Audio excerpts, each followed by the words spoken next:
দেখেন আমার এলাকার মানুষ ইটনস্ট্রম মিটামনের মানুষ, ওইটা আমি 1996 সনে টেলিভিশন মার্কা নিয়ে আওয়ামী লীগ ছেড়ে, আমি আওয়ামী লীগের কি ছিলাম সবাই জানে, যে যত কথাই বলুক আমি আওয়ামী লীগের ওপেনিং ব্যাটসম্যান ছিলাম, যদিও আমাকে কোনো পদ পদবি শেখ হাসিনা দেয় নাই কোনোদিন।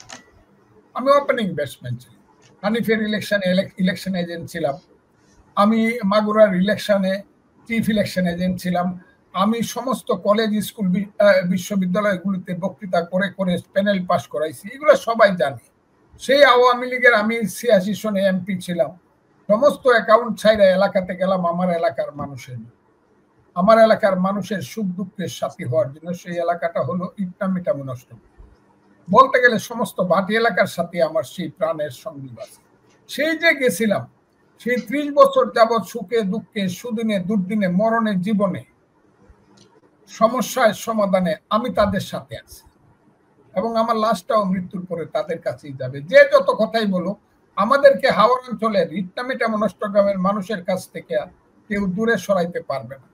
আমি মানুষের সাথেই থাকবো, এবং আমি তাদেরকে বলে আসছি, ইটনামিটামন অষ্টগ্রামের মানুষ, আমি আপনার পাহারাদার, আমি আপনাদের গোলাম, আমি আপনাদের সাথে আছি, কারো কথা বিশ্বাস করবেন না, আপনাদের জন্য আমার জীবন আছে, জীবন দিব, মৃত্যুর পরেও আমার লাশটা এখানেই কবর হবে।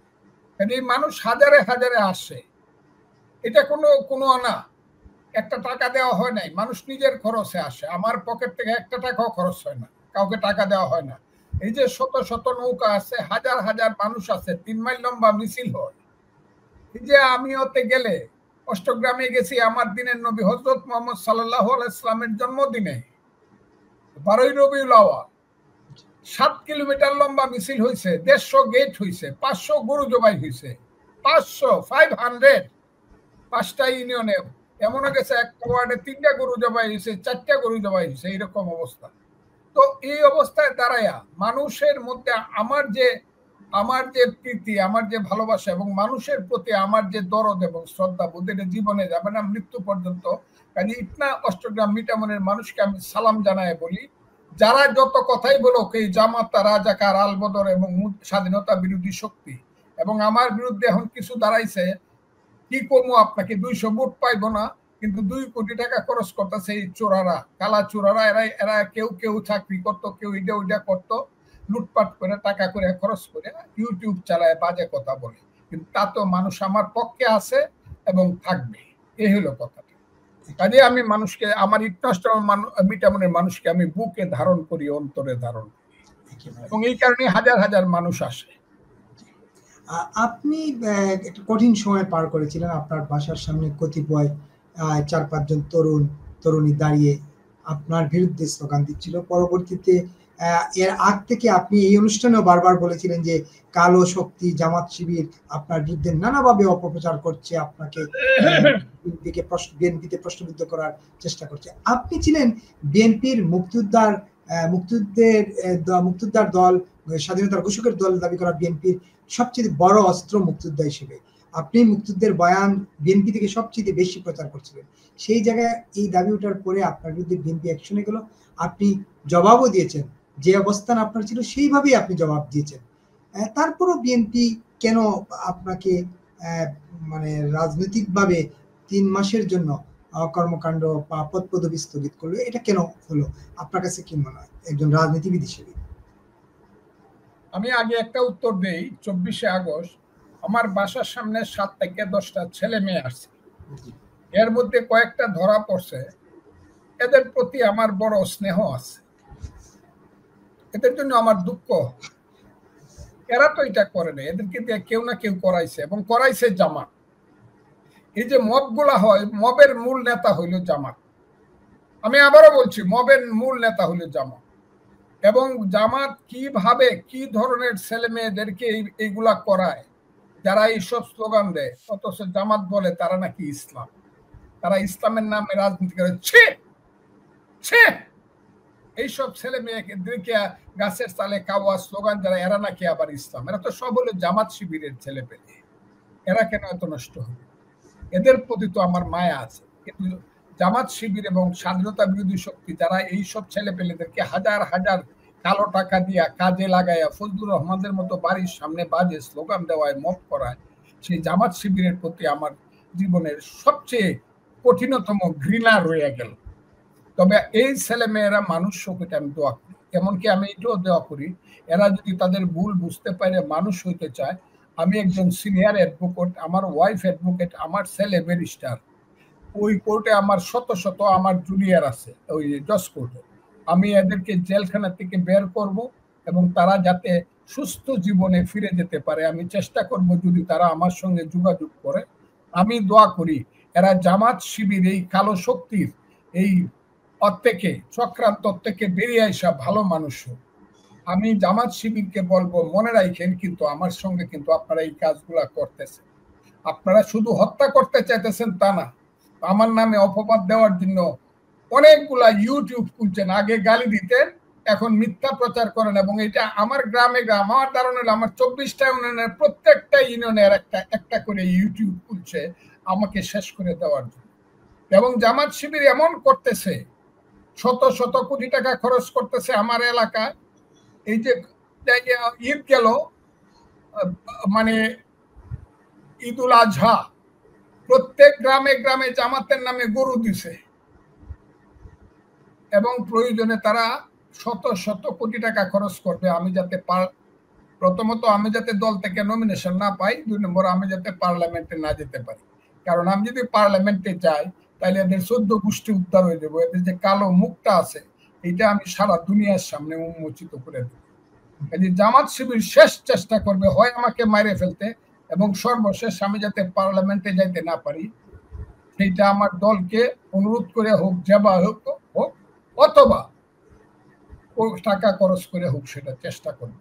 আমি আপনাকে খুব ক্লিয়ারলি বলি, ওই যে জামাতের ছেলে পেলেরা আছে এদের সঙ্গে আমার কোনো ধরনের শত্রুতা নাই, কিন্তু শত্রুতাটা শুরু হয়েছে তারা যখন বলছে 71 কিছু না, 47 হইল মুক্তিযুদ্ধ আর 24 হইল মুক্তিযুদ্ধ আর 71 হইল গন্ডগোল। এটি আমার সবচেয়ে বড় যুদ্ধ এদের সাথে। আমি এটা বাংলাদেশে প্রতিষ্ঠিত করব আল্লাহর রহমতে। আল্লাহর রহমতে সমস্ত মুক্তিযুদ্ধের পক্ষের মানুষকে নিয়ে যে 71 হইল বাংলাদেশ, 71 না হইলে বাংলাদেশ হতো না। 71 হইল বাংলাদেশের মা, আমার মা, আমাদের মা। এবং এই 71 টিকবে এবং জামাত শিবিরেরা স্বাধীনতা বিরোধী শক্তিরা এসে হাত জোর করে দেশে বাঁচতে হবে আমাদের সামনে। এটা আমি খুব ক্লিয়ার বলে দিলাম। এটা হবেই। তো একটা জিনিস আপনাকে বলি, তারা আমাকে মাইরে ফেলতে পারে। এটা যদি মেরে ফেলে যেভাবে আমি মারা যাই এটা বলতে হবে যে আমাকে স্বাধীনতা বিরোধী শক্তি মাইরে ফেলছে, এতেও আমার কোনো আপত্তি। তবে বেঁচে থাকলে এদেরকে আমি, এদের রাজনীতিকে আমি পরাজিত করবই, মুক্তিযোদ্ধাকে জয়ী আমরা করবো। একেবারে জন এই প্রসঙ্গ বললেন যে বেঁচে থাকলে মুক্তিযুদ্ধকে জয় করবেন। মুক্তিযুদ্ধ কি আবারও এক হতে পারবেন এই সংকটকালে দেশের? মুক্তিযোদ্ধারা আমি খুব ক্লিয়ার বলি, এইখানে বিএনপির একটা রোল আছে। বিএনপিকে আমি, আমার দল আমাকে 3 মাসের জন্য সাময়িক ভাবে তারা স্থগিত করছে আমার পদ, তারপরে আমি তাদেরকে ধন্যবাদ দিব, সিদ্ধান্ত নিছে, আমি মানছি।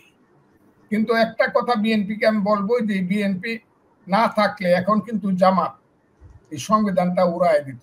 বিএনপি কিন্তু সংবিধানটাকে রক্ষা করে যাচ্ছে, সেই জন্য বিএনপির প্রতি আমার মারাত্মক ধরনের আস্থা এবং সম্মান বোধ আছে তার নেতৃত্বের প্রতি। বিএনপিকে এখন শুধু একটা জিনিস করতে হবে, নদীর উত্তর পারে মুক্তিযুদ্ধ আর দক্ষিণ পারে কিছু না এটা বললে হবে না। বিএনপিকে নির্দিষ্টভাবে বলতে হবে, বিএনপির যিনি প্রতিষ্ঠাতা তার নাম শহীদ প্রেসিডেন্ট জিয়াউর রহমান, এবং জিয়াউর রহমান সাহেব ছিলেন মুক্তিযুদ্ধের মেজর জিয়া। সেই মেজর জিয়া বলেছিলেন, I Major Jia do hereby declare the independence of Bangladesh on behalf of our great leader Bangabandhu Sheikh Mujibur Rahman. সেই জিয়াউর রহমান ছিল 1 নম্বর সেক্টর কমান্ডার, সেই জিয়াউর রহমান ছিল জেট ফোর্সের ব্রিগেড কমান্ডার এবং তিনি ছিলেন মুক্তিযুদ্ধের বীরত্ব। তিনি যে বিএনপি প্রতিষ্ঠা করেছিলেন। এই বিএনপিকে যদি জিয়াউর রহমানকে বাঁচাইতে হয় অথবা জিয়াউর রহমানের দলকে বাঁচাইতে হয় তাহলে বিএনপিকে বলতেই হবে আজকের প্রেক্ষাপটে আমরা মুক্তিযুদ্ধের বাইরে কিছুতেই যাব না। জামাত শিবির যারা মুক্তিযুদ্ধের বিরোধিতা করে, স্বাধীনতা বিরোধী শক্তি, এই ব্যাপারে তোমাদেরকে আমরা 1 ইঞ্চি ছাড় দিব না। সেই কথাটা যেদিন কঠিনভাবে বিএনপির নেতৃত্ব বলতে পারবে, সেদিন দেশও বিএনপির হবে, মুক্তিযুদ্ধ বাইচা যাবে, স্বাধীনতা বিরোধী শক্তি যে বাংলাদেশকে নিয়ে ষড়যন্ত্র করতেছে সেই ষড়যন্ত্র অনেকটা থেমে যাবে। কাজে আমি নির্ভর করতেছি অনেকটা বিএনপির উপরে মুক্তিযুদ্ধের ব্যাপারে।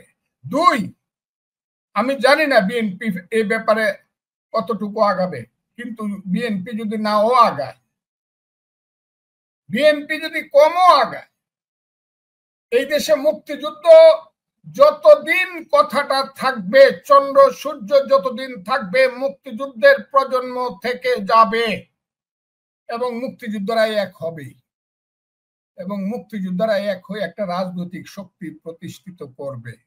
সেটা অনেকে এটা বললেই মনে করে এটা কি শেখ হাসিনা আবার তার দল আবার আইতেছে নাকি। না, আওয়ামী লীগ, আমি বলছি আওয়ামী লীগের আল একতে 10 বছর লাগবে। শেখ হাসিনা তার দল আসতে অনেক কঠিন, কিন্তু তার দলের সবই অপরাধী না। তার দলের অনেক নিরীহ মানুষ আছে, অনেক মুক্তিযোদ্ধা আছে, চোখের পানি নিয়ে কাঁদে, তারা কোনো অপরাধ করে নাই, দুর্নীতি করে নাই, অনেক আছে। এর বাইরে অনেক সাধারণ মানুষ আছে, শিক্ষক আছে, মাস্টার আছে, ডাক্তার আছে, সমাজকর্মী আছে, ক্ষেতের কৃষক আছে, মাটি কাটার শ্রমিক আছে, গার্মেন্টস কর্মী আছে। এরা মুক্তিযুদ্ধে বিশ্বাসী হইল 95%। কাজে মুক্তিযোদ্ধাদের দল থেকেই যাবে, এবং শেষ পর্যন্ত কেউ যদি না করে, মুক্তিযুদ্ধ নিজের প্রয়োজনেই তাকে বাঁচিয়ে তুলবে। কথাটা খুব ক্লিয়ার। তার দলের সবই, কথাটা খুব ক্লিয়ার। তার দলের অনেক নিরীহ মানুষ আছে, এর বাইরে অনেক সাধারণ মানুষ আছে, শিক্ষক আছে। জি, আমাকে শোনা যাচ্ছে? হঠাৎ করে ইন্টারনেট জটিলতার কারণে আমি একটু ডিসকানেক্ট। হ্যাঁ, শোনা যাচ্ছে।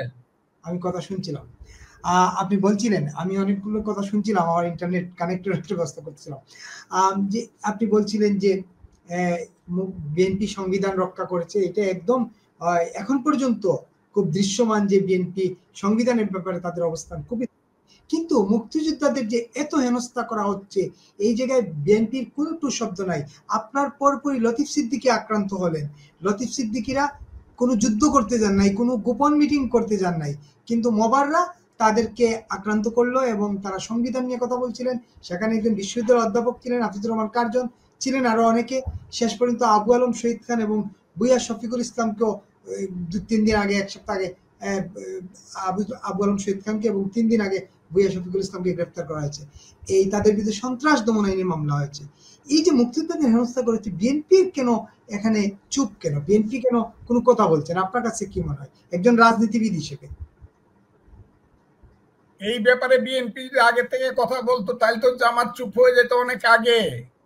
লতিফ সিদ্দিকীরা, মুক্তিযোদ্ধারা জেলে যাইতে হতো না। বিএনপি তো এই জায়গায় চুপ করে আছে, কেন আছে আমি এটা বলবো না, দোষগুণ কোনোই বলবো না।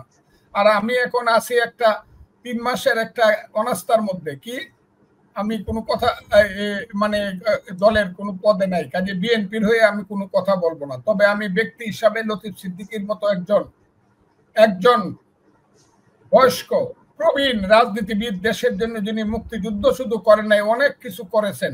মুক্তিযুদ্ধ না শুধু, দেশের জন্য লতিফ সিদ্দিকী যা করেছেন, বাংলাদেশের অনেক মহামানবই তা করতে পারে নাই। উনি 12 বছর জেল খেটেছেন, এক নাগারে 7 বছর জেল খেটেছে, 79 থেকে 86 পর্যন্ত। তার নাম লতিফ সিদ্দিকী। আমি আজকে খুব কথাটা বলি, লতিফ সিদ্দিকী কিন্তু 14 সনের পরে আর আওয়ামী লীগ করতে পারে না, থেকে বহিষ্কার করা হয়েছিল। কাজী মুক্তিযোদ্ধা হিসাবে সে একটা আলোচনা সবাই যাইতেই পারে। আমার একজন সাংবাদিক ভাই মঞ্জুরুল আলম পান্না, আহারি কত ব্রিলিয়েন্ট সাংবাদিক, সে হাসিনা বিরোধী সংগ্রামে কত কথা হাসিনা সরকারের বিরুদ্ধে বলছে। যারা আজকে বৈশা আছে ওই সব বেটারা, যারা এখন সবকিছু খাইতেছে, রসগোল্লা মিষ্টি খাইতেছে ওই ইউনূস সরকারের নামে, তারা একদিনের জন্য গাম জড়ায় নাই। অথচ মঞ্জুরুল আলম পান্নারা কত সরকার মানে হাসিনা বিরোধী কথা বলছে। আমার সেই ভাই, মুক্তিযোদ্ধা ভাই আমার আনিস, এবং পরবর্তী সময় দেখলাম আবু আলম শহীদ খানের মতো একজন ব্রিলিয়েন্ট অফিসার, যে মহসিন হলের ভিপি ছিল, ছাত্র নেতাও ছিল, একজন মুক্তিযোদ্ধা, তাকে জেলখানায় নিয়ে যাওয়া হলো। এগুলা কার কাছে বলবো? চোরেরা বাইরে থাকবে, ভালো মানুষেরা জেলখানায় থাকবে। আরেকজন আছে ভূঁইয়া শফিকুল ইসলাম, তাকেও জেলখানায় নিয়ে যাওয়া হয়েছে। আমি ইউনূস সাহেবকে জিজ্ঞাসা করি, এইসব ব্রিলিয়েন্ট লোকেরা যারা চক্ষুষ্মান লোক, যারা বাংলাদেশের সবচেয়ে বড় দেশপ্রেমিক, এদেরকে রাখবে জেলখানায়। আর ওই যে ডাকাতরা যারা ডাকাতি করে তাদেরকে মাথার উপরে বসায় রাজনীতি করবেন, এর জন্যই কি আপনি নোবেল পাইছিলেন? এটারও কিন্তু একদিন প্রতিকার হবে, আমি বলে দেই খুব ক্লিয়ার। জেলে কে যাবে আমি জানি না, যে কোনো সময় যে কেউ জেলে চলে যেতে পারে, কারণ এই দেশে ভালো কাজ যারা করবে তারা এখন সবাই জেলে যাবে, আমি এটা জানি। এবং জানি বলেই বিএনপি কেন কথা বলে না এই ব্যাপারে, বিএনপি কে কথা বলতে হবে। আমি জানি একটা সময় আইসা যাবে বিএনপির, তাকে বিএনপি দলকে, বিএনপি নেতৃত্বকে এই দেশের মুক্তিযুদ্ধের পক্ষে দাঁড়াতে হবে। তা না হলে ওই যে আমি বারবার বলতাম, এখনো যদি বিএনপি বুঝে, বিএনপি আমাকে খুব খারাপ মানুষ মনে করতে পারে, এখনো যদি বিএনপি বুঝে, আমি 6 মাস যাবৎ বলতাছি বাংলাদেশের মূল প্রিন্সিপাল কন্ট্রাডিকশন, মূল যুদ্ধ যেটা, মূল সংঘর্ষ যেটা, মূল সংঘাত যেটা, এটা নির্বাচনী সংঘাত না। মূল সংঘাতটা হলে 71 থাকবে কি থাকবে না। রাজাকার, আলবদর, স্বাধীনতা বিরোধী শক্তি জামাতের নেতৃত্বে বলতেছে 71 ছিল না, 71 থাকলে 71 ভুল ছিল। আর বিএনপি যদি মনে করে 71 ভুল ছিল, সেটা তাহলে আমার দুর্ভাগ্য। আর যদি বিএনপি মনে করে না 71 সঠিক ছিল, বাংলাদেশ যে এখন নামটা হয়েছে, যে বাংলাদেশের রাষ্ট্রপতি ছিলেন শহীদ জিয়াউর রহমান, যে বাংলাদেশের 3 বারের প্রধানমন্ত্রী ছিলেন দেশ নেত্রী বেগম খালেদা জিয়া, যে বাংলাদেশ জাতীয়তাবাদী দলের ভারপ্রাপ্ত চেয়ারম্যান এখন তারেক রহমান, তারা যদি মনে করেন এটার নাম বাংলাদেশ, সেটা মুক্তিযুদ্ধ করে হয়েছে, তাহলে তাদের কিন্তু ভাবতে হবে যে বাংলাদেশের পক্ষে দাঁড়াইতে হবে। এইটা খুব ক্লিয়ার। অনেকে মনে করে 24, যে কারণে আমাকে সাংঘাতিক ভাবে আমার উপরে অবিচার করা হয়েছে। হ্যাঁ, 24 সনের আগস্টের 5ই আগস্টের 2টা রূপ, আবারও আমি বলি 2টা রূপ। এর প্রধান রূপ হলো গণতান্ত্রিক রূপ, যে গণতান্ত্রিক রূপের নেতা ছিল তারেক রহমান, নেতৃত্বের দল ছিল বিএনপি। 15 বছর যাবৎ বিএনপি জমি চাষ করছে, জমিতে চারা রোপণ করছে, জমিতে তেল দিছে, বীজ দিছে, জমি পরিষ্কার করছে, ধান হলুদ করছে, আন্দোলন 15 বছর করছে। হাজার হাজার বিএনপির কর্মী জেলে গেছে, শত শত কর্মী বিএনপির হারিয়ে গেছে, লাখ লাখ কর্মী নামে মামলা হয়েছে। সেই বিএনপি ফিল্ডে তৈরি করছে। এইটা 5ই আগস্টের গণতান্ত্রিক রূপ। একদম 5ই আগস্ট পর্যন্ত বিএনপির কর্মীরা সবচেয়ে বেশি মারা গেছে। আমার জানা মতে একটা থানাতে, ঢাকার একটা থানাটার নাম বোধহয় সব মিললে যাত্রাবাড়ি এলাকা, যেটা ডেমরা এলাকা, সেই কয়েকটা থানা মিললে 100-র উপরে লোক কর্মী মারা গেছে শুধু বিএনপি। বিএনপি আন্দোলনটাকে গণতান্ত্রিক রূপে প্রতিষ্ঠিত করার জন্য আন্দোলন করছে, জীবন দিছে গণতন্ত্র আনার জন্য। আর 5ই আগস্টের আরেকটা রূপ হইল ষড়যন্ত্রের রূপ, যে কথাটা বলার জন্য বিএনপি আমার উপরে এই বিচারটা করছে। সেই ষড়যন্ত্রের রূপ হইল, তাদের বাহিরে তারা গান গাইতো, পূর্ব দিগন্তে সূর্য উঠেছে রক্তলাল রক্তলাল, একটি ফুলকে বাঁচাবো বলে যুদ্ধ করি। এমনকি তারা বঙ্গবন্ধু শেখ মুজিবুর রহমানের ভাষণ বাজাইতো, এবারের সংগ্রাম আমাদের মুক্তির সংগ্রাম। এরা ছিল প্রতারক, এরা ছিল মুনাফেক, এবং এরাই ছিল 5ই আগস্টকে ভিন্ন খাতে প্রবাহিত করার জন্য পরবর্তী সময়ে তারাই বলল যে জামাত ছিল এটার ভ্যানগার্ড, শিবির ছিল ভ্যানগার্ড। এই জামাত এবং শিবিরের ভ্যানগার্ড হওয়ার একমাত্র কারণ ছিল বাংলাদেশের স্বাধীনতাকে হত্যা করার জন্য, 71কে ভুলিয়ে দেওয়ার জন্য 5ই আগস্টকে তারা ব্যবহার করছে। এই কথাটা আমি বলবো। এতে যদি আমাকে দল এক্সপেল করে দেয়, আমার কিচ্ছু করার নাই। জামাত কিন্তু বিএনপির মতো গণতন্ত্র করার জন্য, তাই তো তারা ভোটে যাইতো। ভোটে যায় না কেন? কেন সংস্কারের কথা বলে? কেন তারা বলে বাংলাদেশ থাকবে না? কেন পাকিস্তানের মন্ত্রী, প্রধানমন্ত্রী, উপপ্রধানমন্ত্রী আইলে মনে করে আমাদের মামুর বাড়ি থেকে বড় মামা, বড় চাচা আইছে? কেন তারা পাশ করলে পরে, ডাকসুতে পাশ করলে পাকিস্তানে কেন আনন্দ মিছিল হয়? পাকিস্তানের জামাত ইসলাম কেন গেট করে আনন্দ মিছিল করে, রসগোল্লা খায় বা তারা তাদের মতো করে খায়? এর কারণ হইল তারা পাকিস্তান চায়। ওই 2টা রূপ আমি বলছি। গণতান্ত্রিক রূপ 5ই আগস্ট, জুলাই আন্দোলনের হইল তারেক রহমান নেতা, বিএনপির নেতৃত্ব। আর ষড়যন্ত্রমূলক রূপ হইল ওই যে ছেলেরা, সমন্বয়করা, তারা অনেক সাহসী ছেলে, আমি নিশ্চয়ই বলবো, কিন্তু তাদের পিছনে ছিল জামাত।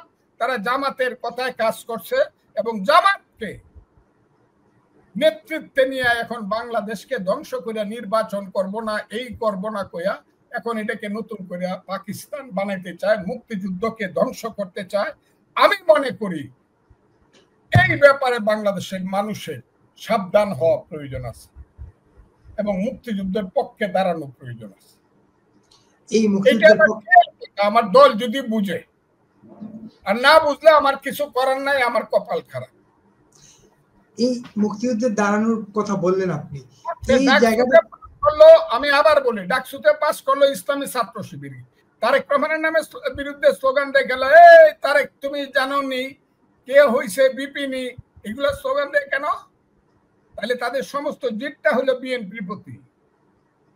কথাটা খুব বুঝে না। ডাকসুতে পাস করে আর হাটহাজারী মাদ্রাসায় পাস করার মধ্যে বেশ কম বাকি। ডাকসু যে ঢাকা ইউনিভার্সিটি একটা সিনিয়র মাদ্রাসা, হাটহাজারী একটা সিনিয়র মাদ্রাসা। সিনিয়র মাদ্রাসাতে তো এইসব লোকজন শিবিরের ছেলেরাই পাস করছে, করবে। যতদিন ঢাকা বিশ্ববিদ্যালয় ছিল ততদিন ছাত্র ইউনিয়ন পাস করছে, ছাত্রলীগ পাস করছে, জাসদ ছাত্রলীগ পাস করছে, ততদিন ছাত্র দল পাস করছে। এখন এটা সিনিয়র মাদ্রাসা হয়েছে। কাজে আদর্শগতভাবে যুদ্ধ করে ঢাকা বিশ্ববিদ্যালয়কে আবার কি করে ঢাকা বিশ্ববিদ্যালয়ে ফিরানো যায়, সিনিয়র মাদ্রাসা থেকে এইসব রাজাকারের বাচ্চারা যে ভাইস চ্যান্সেলর হয়ে বসে রয়েছে, সমস্ত প্রশাসন দখল করে বসে রয়েছে, তাদেরকে কিভাবে নির্বাচনের মাধ্যমে কিক আউট করা যায়, সেই দিন হবে এটা ঢাকা বিশ্ববিদ্যালয়। এখন এটা সিনিয়র মাদ্রাসা, এটার ইলেকশন নিয়ে আমি কোনো চিন্তা করি না। একেবারে আপনি বলছিলেন আবার মুক্তিযোদ্ধারা, দেশবাসী মুক্তিযোদ্ধারা এক হবে, এই জায়গা কি দেখছেন আপনি? এত হবে, আমি দেখছি হবে হবে, মুক্তিযোদ্ধারা সব এক হবে, এটা চিন্তা করেন না। আমার কাছে প্রতিদিন শত শত মুক্তিযোদ্ধা আসে, এতে যদি কেউ রাগ করে করুক। শত শত মুক্তিযোদ্ধা আছে। আমি ভাত খাইতে পারি না, গোসল করতে পারি না, উকালতি করি না, রুমে বসে 15 জন, বাইরে থাকে 100 মুক্তিযোদ্ধা, মুক্তিযুদ্ধের পক্ষের লোক প্রতিদিন আমার সাথে কথা বলে, আপনি আসেননি? আমি বলি না, আমি আসি না, এখনো বলতে পারবো না, দেখি আমার দল কি করে। আমার দল মুক্তিযুদ্ধের পক্ষে থাকলে তো আমি আমার দলের পক্ষে আছি এবং দলের সাথে আমি থাকতে চাই। দল যাতে জিয়াউর রহমানের দল হয়, এটা আমি চাই, মুক্তিযুদ্ধের দল। তার মানে জিয়াউর রহমানের দল কি জিয়াউর রহমানের জায়গা থেকে সরে গেছে? মানুষ মনে করে, মানুষ মনে করে। আপনার রাজনৈতিক অভিজ্ঞতা কি মনে করে? হ্যাঁ, আপনার রাজনৈতিক অভিজ্ঞতা বলে আমি এটা চিন্তা করি, 1 বছর পর্যন্ত জিয়াউর রহমানের মুক্তিযুদ্ধের ফেসটাকে স্মরণ করে আমি মুক্তিযুদ্ধের পক্ষে কথা বলি এবং মানুষ মনে করে এখনো মুক্তিযোদ্ধা বিএনপিতে আছে। শুরুতেই বলছিলাম আপনি মুক্তিযুদ্ধের ঝান্ডা বিএনপিতে তুলে ধরছেন এবং বিএনপির বড় অস্ত্র ছিলেন মুক্তিযুদ্ধের আপনি। তারপর বিএনপি আপনাকে 3 মাসের জন্য স্থগিত করলো। পরবর্তীতে কি হবে আমরা জানি না, এখনো সময় বলে দিবে।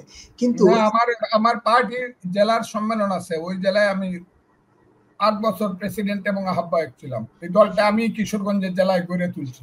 পরে আমার ফাউন্ডেশনের উপরে এখন যে নেতারা আছে তারা গড়ে তুলতেছে। আমি তাদেরকেও ছোট করি না, তারা আমার ছোট ভাইয়ের মতো, কিন্তু তাদেরকে তারাও তাদের প্রচেষ্টা দিয়ে গড়ে তুলতেছে। কিন্তু যখন কেউ ছিল না, ওই যে আমি সবসময় বলি, যখন তোমার কেউ ছিল না তখন ছিলাম আমি। যখন 8 সনে শেখ হাসিনা ক্ষমতায় গেল এবং তাদের অত্যাচারে কিশোরগঞ্জে কেউ যাইতে পারে নাই, জিল্লুর রহমান রাষ্ট্রপতি হইল, আব্দুল হামিদ স্পিকার হইল, দেখেন কিন্তু Syed Ashraf local government minister, একটা জেলায় 6টা সিট, 6টা এমপি সিট। এমপি সিটের একজন হইল রাষ্ট্রপতি ভৈরব কুলিয়ারচর, আরেকজন হইল স্পিকার ইটনামিটা মনষ্টগ্রাম, আরেকজন হইল local government minister Syed Ashraful Islam Kishoreganj Hossainpur. এই জেলাটায় বিরোধী দলের পলিটিক্স করা কতটুকু কঠিন আপনার কি মনে হয়? হ্যাঁ, আর যেখানে হামিদ আমারে ফাইলেই মনে করে ওরে জেলখানায় ঢুকাই দিব, মনে হয় দেশ ছাড়া করবো। আমার ব্যক্তিগতভাবে আমি শত্রুতা করি না, উনি আমার শত্রুতা করছে। সেই আব্দুল হামিদ, জিল্লুর রহমান এবং আশরাফের এলাকায় আমাকে প্রথম দেশ নেত্রী বেগম খালেদা জিয়া আমাকে কনভেনার করে পাঠাইলো কিশোরগঞ্জ জেলায়। এর 1 মাসের মধ্যে আওয়ামী লীগে ওই আব্দুল হামিদের ষড়যন্ত্রে বিএনপির একদল লোক ঢিল মাইরা পাথর দিয়ে আমার মাথার উপরে, এই চোখের উপরে এমন ঢিল দিল, একটা চোখ এখন পর্যন্ত আমার নষ্ট। এটা বিএনপির নেতারা জানে কিনা, কিশোরগঞ্জের অনেক নেতাই জানে। বহু চেষ্টা করছি, চিকিৎসা করছি, আমার ডাইন চোখটা ঠিক হয় নাই। আমার ডাইনের মারির একটা দাঁত পড়ে গেছে, 2টা দাঁত নড়ে গেছে, পড়াটা তো পড়ছে, নড়াটা ঠিক হয় না। সেই বিএনপি আমি করছি, নির্বাসনে গেছি, জেলে গেছি, সবাইকে নিয়ে দল করছি। এখন সেই দলের সম্মেলন হইল 20 তারিখ এই জেলায়, 20 তারিখ কিশোরগঞ্জে, কিন্তু আমি হইলাম এক্সপেল, আমি হইলাম বরখাস্ত। আমি ওই কিশোরগঞ্জের দ্বারেই যাইতে পারবো না যদি অপবিত্র হয়ে যায়। আমি এখন কি মনে করতেছি যে কিশোরগঞ্জের এই সমস্ত ডেলিগেট, কাউন্সিলর এবং কর্মীদেরকে আমি জিজ্ঞাসা, আমি কি এত অপরাধী যে কিশোরগঞ্জের সম্মেলনে আমি যাইতে পারবো না? আমি না 2 মাস আগে প্রধান অতিথি হিসাবে কিশোরগঞ্জ স্টেডিয়ামে বিএনপির মিটিং, আমি প্রধান অতিথি মিটিং করে আসলাম। 6 মাস আগে আমি না তারেক রহমান সাহেব প্রধান অতিথি, আমি বিশেষ অতিথি হিসেবে কিশোরগঞ্জ স্টেডিয়ামে লাখ লোকের মিটিং করে আসলাম। এখন আমি এত অপরাধী হয়ে গেলাম কেন যে আমি সম্মেলনে যাইতে পারবো না? কাজে আমি চিন্তা করতেছি নিশ্চয়ই আমার দল এই ব্যাপারটা চিন্তা করবে এবং আমার সাসপেনশন 3 মাসের জায়গায় 1 মাসে উইথড্র করে আমাকে ওখানে যাওয়ার সুযোগ দিবে। আমি সেখানে যেতে পারবো, আমি এটা মনে করি।